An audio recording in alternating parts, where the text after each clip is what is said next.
Bonjour, je suis Pascal, votre formateur à l'Auto-École Notre-Dame. Je vais vous présenter le déroulement des épreuves du permis BE. Le permis BE se décompose en deux parties, une partie hors agglomération, une partie en agglomération. Je vous recommande de venir à votre examen avec un gilet haute visibilité, une paire de gants, votre permis de conduire et une pièce d'identité, c'est impératif. Pour l'épreuve hors circulation, il y a une première partie de vérification véhicule, remorque, attelage.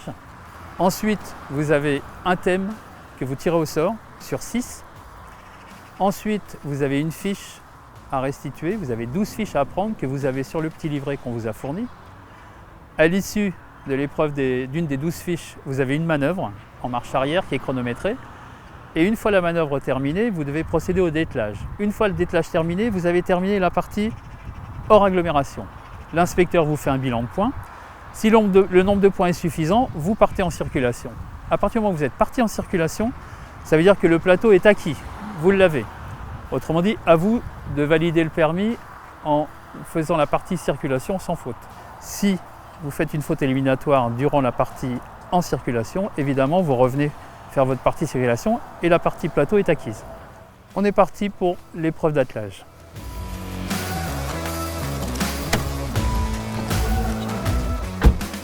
Alors, première chose, je dois vérifier que mon véhicule est immobilisé. Il y a bien le voyant sur la commande de frein et le voyant au tableau de bord. Deuxièmement, je m'installe, je règle mon siège, mon dossier, mon volant éventuellement, mes rétroviseurs,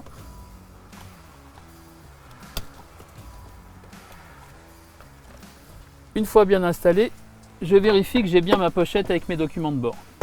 Et là, je peux sortir faire mes vérifications extérieures. Alors, vérification extérieure du véhicule. Vitrage, rétroviseur, carrosserie, roue arrière et roue avant ne présentent pas d'anomalie. Vitrage, carrosserie, pas d'anomalie à part 2-3 petites griffures sur la carrosserie. Pas de taches sous le véhicule. Vitrage, rétroviseur, carrosserie, roue avant et roue arrière ne présentent pas d'anomalie. Vitrage, carrosserie, pas d'anomalie à part 2-3 petites rayures. Pas de taches sous le véhicule. Et on va vers la remorque. Bâche, ridelle, roue ne présentent pas d'anomalie. Bâche, ridelle, flèche, pas d'anomalie. Bâche, ridelle, roue, pas d'anomalie à part une petite éraflure sur la bande réfléchissante. Bâche, ridelle, pas d'anomalie à part juste une attache manquante. Et je vérifie le chargement.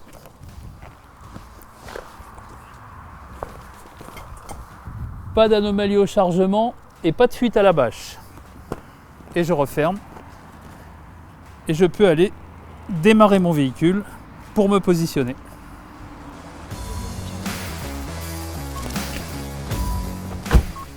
Donc là, je démarre mon véhicule. Je regarde dans mes rétroviseurs. Je ne vois pas de fumée opaque. J'entends pas de bruit anormal. Les voyants qui restent allumés au tableau de bord, ceinture, frein à main, donc pas d'anomalie particulière. Je peux aller me positionner.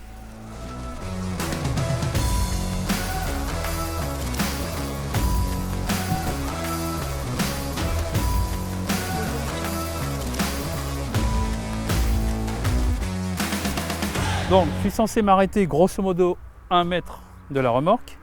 Avant d'atteler, je dois procéder au contrôle des compatibilités. Premièrement, je vérifie que ma remorque n'est pas en surcharge. J'ai une remorque qui fait un poids à vide de 680 kg. J'ai 120 kg de planche à l'intérieur, ce qui me fait 800 kg. Pour un PTAC de 2,5 tonnes, donc je ne suis pas en surcharge pour ce qui concerne la remorque. Maintenant, je vais calculer mon PMA, poids maximum autorisé. Pour calculer le PMA, j'additionne les deux PTAC, donc 2500 kg pour la remorque, 2250 kg pour la voiture, ce qui me fait 4750 kg. Et je compare ce chiffre au PTRA du véhicule tracteur, qui est de 3,550 tonnes. Et mon PMA, c'est toujours la plus petite valeur entre les deux. En l'occurrence, 3550, ce sera mon PMA. Une fois que j'ai déterminé le poids maximum autorisé, je vérifie, je calcule le poids réel de l'ensemble. Donc, le poids vide de ma remorque, 680 kg, j'ai 120 kg de planche, 800 kg. Le poids à vide de ma voiture, le G1 sur la carte grise, est de 1524. L'ensemble me fait 2324 kg, donc inférieur au PMA de 3 tonnes 550. Je peux passer à l'attelage. Avant d'atteler, je vérifie la compatibilité matérielle. J'ai une bout de l'attelage qui est compatible avec ma flèche. J'ai une prise 7 broches qui n'est pas oxydée, une prise 7 broches qui n'est pas oxydée et un câble en bon état. Je peux passer à l'attelage. Alors, j'enlève le frein à main, je tire ma remorque, je remets mon frein à main, je remonte ma roue jockey. Si la remorque s'enclenche directement, tant mieux. Sinon, je décolle ma roue jockey de 2-3 cm. Je fais jouer le frein à main pour que la remorque prenne sa place. Voilà, j'ai entendu le claquement. Donc, premièrement, et là c'est une phase importante, il faut absolument vérifier les sécurités, ça peut être éliminatoire. Donc ça a claqué, premièrement. Deuxièmement, j'ai bien le témoin sur le petit point bleu. Et troisièmement, je redescends la roue jockey pour vérifier que la remorque soit bien solidaire avec la voiture. Là, on voit que la voiture se lève, donc l'ensemble est bien solidaire. Donc je peux remonter complètement ma roue jockey.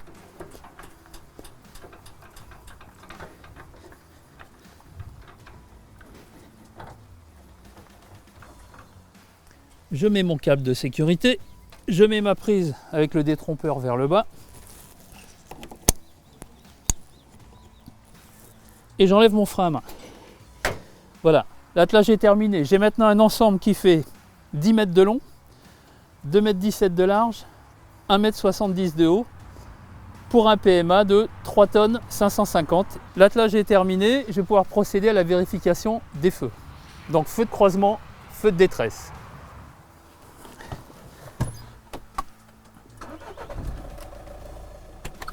Je démarre mon véhicule, je mets feu de croisement, feu de détresse, je démarre mon véhicule pour que les feux stop fonctionnent.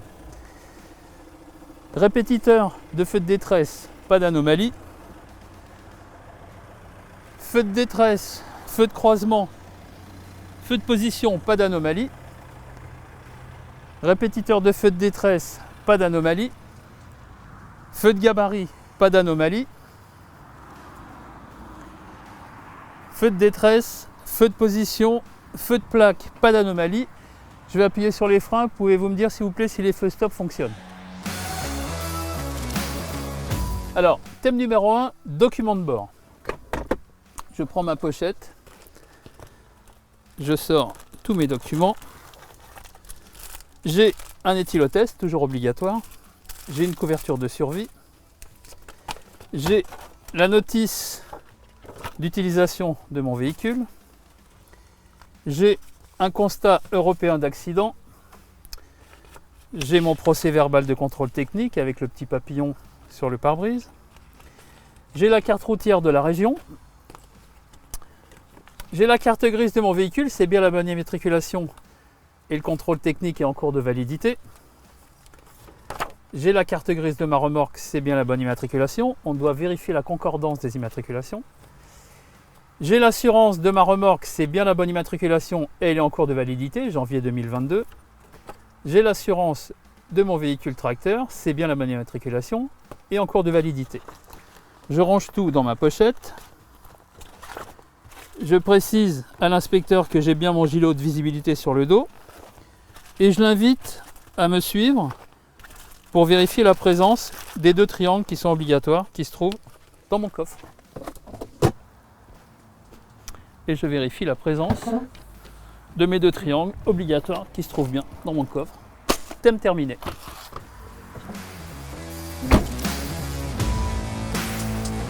Thème numéro 2. L'inspecteur choisit 3 feux. Vous devez vérifier l'état, la propreté et le fonctionnement des feux qu'il vous donnera. Donc, imaginons feu de croisement, clignotant gauche et feu de brouillard arrière. Vous descendez du véhicule, vous vérifiez que c'est propre, que c'est en état et que ça fonctionne devant pour le clignotant, que c'est propre, que c'est en état, que ça fonctionne pour le répétiteur et pareil pour l'arrière. Feu de croisement devant, c'est propre, c'est en état, ça fonctionne. Feu de brouillard arrière, on va derrière, c'est propre, c'est en état, ça fonctionne. Ensuite, l'inspecteur choisit 2 dispositifs de contrôle, autrement dit 2 voyants. Vous devez lui montrer. Exemple, le témoin de ceinture pas attaché, les témoins d'une mauvaise fermeture des portes, témoins de pression d'huile, etc., etc. Il faut connaître ces voyants. Et la dernière chose, il choisit un accessoire à sa convenance, ou le klaxon, ou le dégivrage de la lunette arrière, ou le limiteur de vitesse, etc., etc. Vous devez être en mesure de lui montrer, donc vous devez connaître votre véhicule. Voilà. Thème numéro 3, niveau glace, rétroviseur, essuie-glace, gants impératifs. Donc j'ouvre le capot.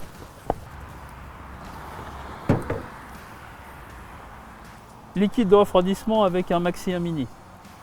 Liquide de lave-glace. Orifice de remplissage d'huile. Jauge graduée d'huile, mini maxi. Liquide de frein avec un maxi, un mini. Ensuite, je vérifie les essuie-glaces. Ils paraissent en bon état. Caoutchouc et pas déchiré. Je referme le capot et je vérifie. Pare-brise propre, pas d'impact. Vitrage et rétroviseur propre, pas d'impact. Rétroviseur bien fixé. Lunettes arrière propre, pas d'impact. Essuie-glace arrière en bon état. Caoutchouc pas déchiré. Et je fais le tour du véhicule. Et je termine le dernier côté. Vitrage, rétroviseur propre, pas d'impact. Rétroviseur bien fixé. Thème terminé. Thème suivant, numéro 4. Roue, suspension, direction. J'ai une direction assistée électrique, donc pas de niveau à contrôler. Toutefois, quand je roulerai et que je tournerai le volant, je vérifierai qu'il n'y ait ni point dur, ni bruit anormal. Roue, visuellement, le pneu a l'air bien gonflé. La bande de roulement est en bon état, il n'y a pas de corps étranger planté dedans. Le flanc est en bon état, ni coupure, ni hernie. Les écrous sont bien présents. Je ne peux pas vérifier le serrage, il me faudrait une clé. Et je ne vois pas de fuite aux suspensions. Et je passe à la roue arrière de la remorque. Roue arrière de la remorque. Visuellement, le pneu a l'air bien gonflé. La bande de roulement est en bon état, pas de corps étranger. Le flanc, ni coupure, ni hernie. Les écrous sont bien présents et paraissent bien serrés. Les bavettes en bon état. La barre de torsion est bien droite. Pas de problème de suspension. Et je précise à l'inspecteur que je répéterai ce contrôle sur les 4 roues de la remorque et les 4 roues du véhicule. Thème terminé. Thème numéro 5. Caractéristiques de l'ensemble. Nous avons un Renault Scénic de 130 chevaux avec un porte-à-faux à l'avant de 90 cm, un porte-à-faux à l'arrière de 2,05 m.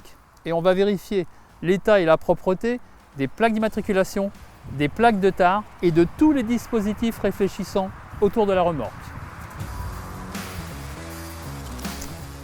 À l'avant, j'ai une plaque d'immatriculation propre, en bon état, légèrement griffée. À l'arrière de ma voiture, une plaque d'immatriculation propre en bon état. J'ai 1, 2, 3 plaques de tare propres en bon état, plus un autocollant. J'ai 2 catadioptres propres en bon état. Une bande réfléchissante propre en bon état, juste une petite griffure. 2 catadioptres triangulaires propres en bon état. Une plaque d'immatriculation propre en bon état, une bande réfléchissante et 2 catadioptres triangulaires propres en bon état. Et dernier côté de la remorque, une bande réfléchissante et 2 catadioptres rectangulaires propres en bon état. Thème terminé. Dernier thème, numéro 6, vérification des marchandises. Donc, j'ouvre ma bâche.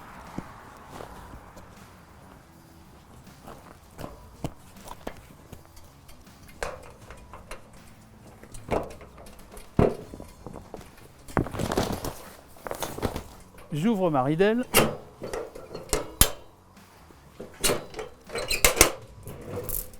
Voilà, mon chargement est composé de 120 kg de planches, bien à plat, bien réparties sur toute la surface. Pas besoin d'attacher parce que c'est vissé à même le plancher. Pas de fuite à la bâche.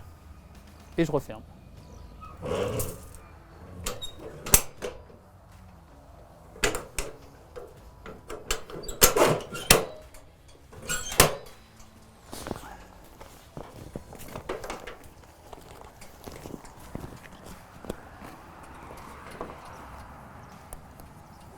Thème terminé.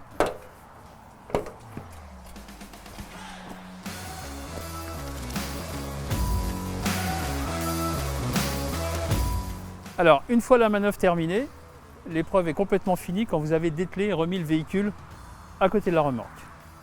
Je mets mon frein à main, je descends ma roue jockey en m'assurant que le sol est stable, en m'assurant que je pourrai dégager mon véhicule en sécurité et en m'assurant que le stationnement soit bien autorisé pour la remorque. Une fois la roue au sol, j'enlève ma prise, j'enlève mon câble et je termine mon dételage.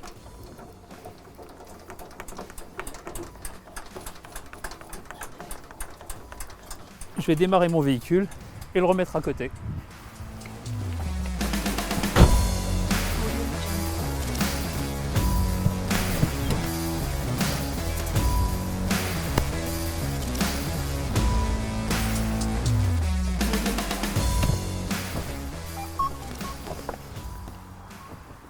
Voilà, c'était Pascal pour l'Auto-École Notre-Dame, la vidéo sur le permis BE.